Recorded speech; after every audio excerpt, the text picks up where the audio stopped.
Astral wind.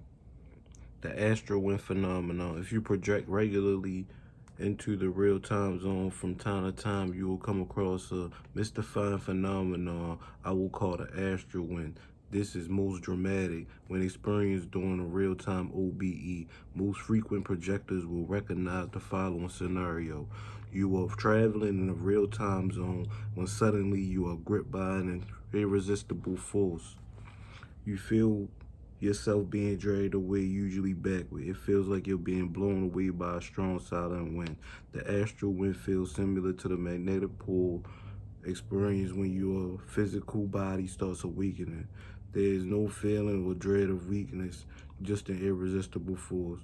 You may fight the astral wind for a moment, but it quickly grows stronger and drags you up to the sky and the great beyond. You watch as your house and town dwindle beneath you as you are dragged up through the clouds. There is a brief loss of consciousness at this point. The next moment you are floating back down again. You may see exactly what you saw on the way up there, or you may see rooftops of another town growing larger as you fall. You will arrive on the ground, often still in a real time zone. This may be mundane setting somewhere in the past or the future. The astral one releases you there and you feel free to wander. You may see people you know or total strangers or both. Sometimes there are other people. Sometimes these other people will also be in a real time zone projector form. They may or may not be aware of your presence, but often you can interact with them. They are always just as confused as you are as to what is happening. You may witness real life scene from your past or future. You may arrive somewhere in the distant past or future. You may see people and places from hundreds of thousands of years ago and wander unrecognized streets and places. No reason for any of this is ever apparent at the time.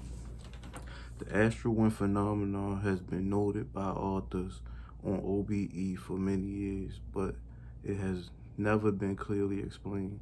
In the classic book Astral Projection of the Astral Body, authors Muldoon and Carrington called this phenomenon superconscious projection. Described it as being called by a higher intelligence forcibly taking projectors to a higher dimensional levels for obscure reasons. Muldoon mentions one such astral wind experience of his where he landed in a house and saw strangers he claimed he never met in the flesh several months later. So basically he's saying them several months later, people who he never met before, he's saying them several months later after that shit happened for real. Dang, where the fuck I left off? Most popular theory is that astral wind is a high-level demonstration by spirit, giving projectors some cryptic proof, the purpose and meaning of which is never clear. These experiences usually make no sense, but why would an intelligent spirit do something so bizarre and meaningless? Why confuse projectors and seekers like this? Higher beings could easily give projectors clear messages to more understandable experiences. They could, for example, create a blackboard with a written message, or show recognizable pictures and symbols, and they will surely choose a message of some importance, or at least something recognizable. The vast majority of people do not have conscious OBEs, and most frequent projectors, a very small minority group, indeed, spend only a very short time in the real time zone. The mind split effect, base level understandability issues, and shadow memory download problems cause most OBE experiences to be forgotten.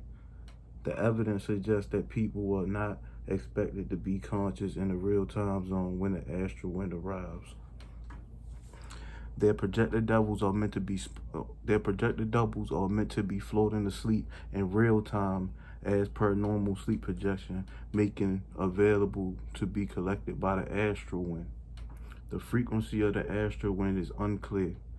If this phenomenon occurs once per day, roughly half of the world's population will be asleep, and projected.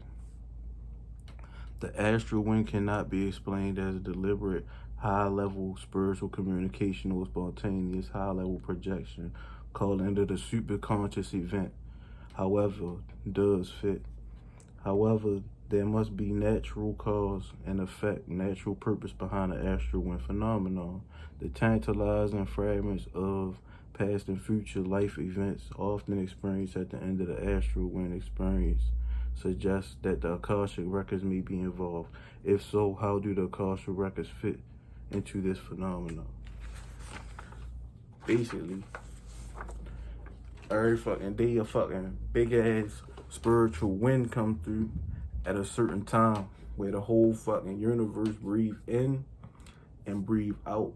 And if you projecting your astral projection self in the astral wind and you consciously there, you'll feel yourself be pulled by irresistible force in, probably all the way up to the sky. You probably feel that, and then you coming all the way back down. If you projecting, you probably feel that for real. And that's basically what they saying is the universal consciousness, whatever run everything, is collecting everything at that time period and bringing it all back out. It's all like the universal consciousness that we all collected to breathe. Basically, the whole universe breathe in and out at a certain time at every point. And like at that point, you can get transferred to the Akashic records when that shit happened for real. And you could fight and see something that'll happen in the future, or meet some people you never met and meet them hella later in real life and shit like that. It might be like, damn, I feel like I met you before, or some shit like that, because that shit happened to you in the astral when you was fucking projecting for real. That shit happened to you in the astral when you was projecting.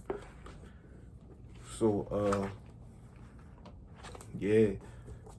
That's what they was fucking getting into with that shit as far as like astral projection with the astral wind. That's a whole nother thing. Like, so while you projecting, you could fucking get psychic shit if you project at a certain time. If you astral project in a certain time in a fucking day, you can get like special psychic messages from the source. Cause I look at it like basically what he's saying is the source then breathed in, gave all this information, was downloaded into the fucking reality that we live in, into the fucking shit we in for real, into the world. It all breathed in for real. And if you was conscious, if you was connected consciously, projecting with your higher self at that time when it breathed in, you might bring back some information. And when you bring back that information, now you got it. You might meet some people there. You might see some people there. And then you meet them 6 months later, like the man said. You might meet them right there 6 months later, yo.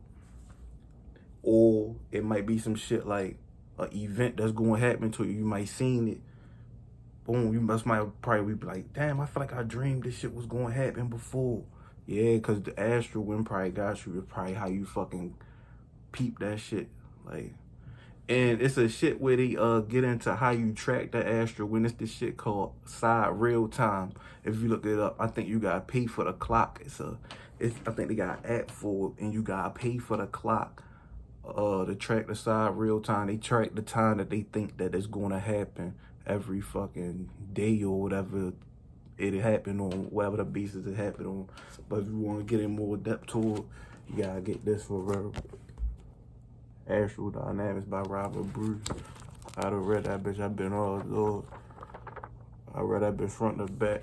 A lot of shit about how the astral project, breaking down everything about it, man. All about astral projection and how you maneuver, how you help yourself start doing it. All type of shit. You're gonna have to get that. You wanna know anything about that type of shit? You go ahead to like, comment, subscribe my shit. And I'm gonna keep coming with shit like this. I be on this type of shit, spiritual time.